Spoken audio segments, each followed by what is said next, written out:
Hi, my name is Monica Tindall and I'm at GLOJAS in Desert Tree Artemis today to see if I can find some solutions for my sagging, aging skin. Next month I turn 50, the big 50, and I'm hoping the team here can work their magic.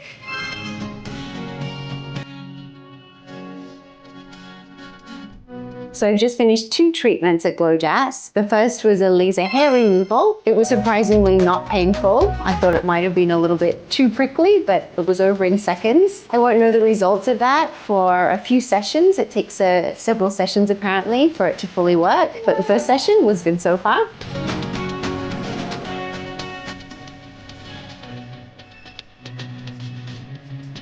And then the second treatment I had was a type of facial meant to uplift the skin. Again, it wasn't painful. Another big bonus for a facial treatment, a medical facial treatment especially. It was a nice warm sensation over my skin, and I felt really relaxed afterwards. Again, it's another treatment that they recommend having several sessions of. So for this one in particular, they say about 4 sessions spread a week apart and you'll get the maximum results. I've only had one, so I can't report on the results, but it was comfortable and a very pleasant experience. The staff were kind and the doctors are very professional.